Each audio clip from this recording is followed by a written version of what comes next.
갈등을 바라보는 정치권 시각도 다양합니다. 실제 갈등이 아니라 약속 대련이라는 설도 제기되고 있는데요. 언론 보도에 따르면 이관섭 대통령실 비서실장이 비공개로 한동훈 위원장을 만나 윤 대통령의 지지 철회를 밝히며 한동훈 사퇴를 요구했다는 것인데, 이 비밀 회동이 언론에 공개된 것도 참 이상한 일입니다. 윤석열 부부와 한동훈 국민의힘의 짜고 치는 고스톱 약속 대련 같은 국민 속이기 차별화 전략일 가능성도 배제할 수 없습니다. 제2의 6.29 같은 한동훈 돋보이기 작전일 수도 있습니다. 대통령을 잘 아는, 그리고 한동훈 위원장을 잘 아는 모 인사가 저한테 이렇게 얘기하기를, 이관섭 실장을 보냈다는 의미는 저거는 약속 대련이라는 의미다, 이렇게 얘기하더라고요. 전화를 하거나 텔레그램을 하면 되는 것이지 굳이 이관섭 실장을 보내가지고 너 이렇게 해라 저렇게 해라 할 이유가 없다. 이 결과는 제가 예측하기로 한동훈 위원장 쪽에게 힘이 쏠리는 모양새로 끝을 내려고 할 겁니다.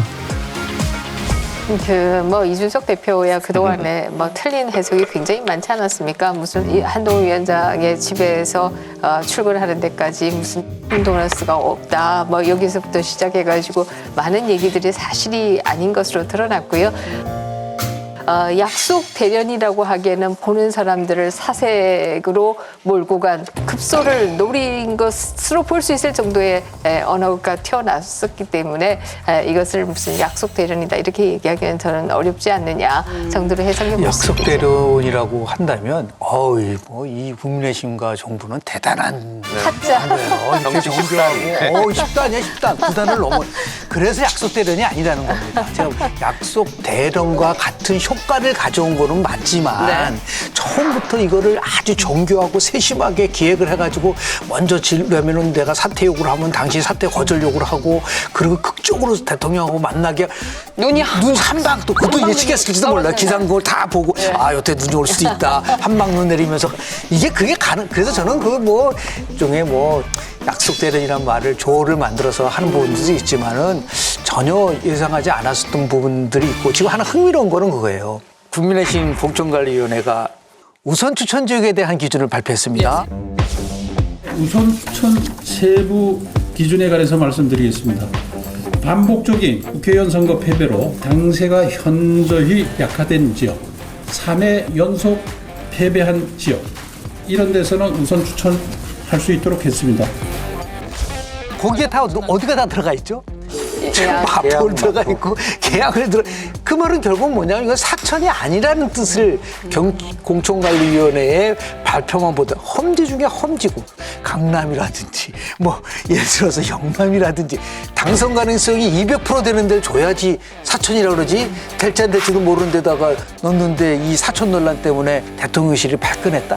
다만 이런 건 있을 거예요. 결국은 충돌할 수 있는 점은 딱 하나 남아 있습니다.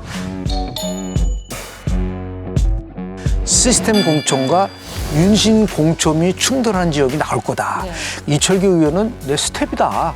그럼 뭐냐면 자기가 주도권을 쥐고 가겠다는 부분들을 강력하게 얘기하고 있는 부분인데, 이것도 또다시 이제 갈등의 내관은 될 수 있지만 2016년도에 공천 파동이 또 재현된다고 한다면 그거는 굉장한 위험으로 갈 수밖에 없기 때문에 오히려 이 라운드를 통해서 조금씩 반성하고 성찰하는 그런 기회를 가졌으면 좋지 않을까 생각을 좀 하게 됩니다. 대통령도 이 사람은 나하고 가까워서 어떤 내 빚이 있어서 눈에 밟혀서 혹은 이 사람은 정말 일을 잘할 것 같아서 국회에 보내고 싶은 사람이 있을 거예요.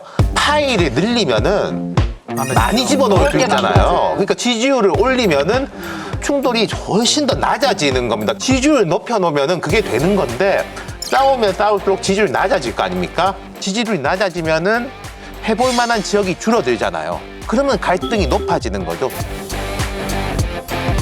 지금 여러분 여기를 눌러서 구독을 해주시면 강적들 컨텐츠를 빠르게 만나보실 수가 있습니다. 알람 설정도 잊지 말아주세요.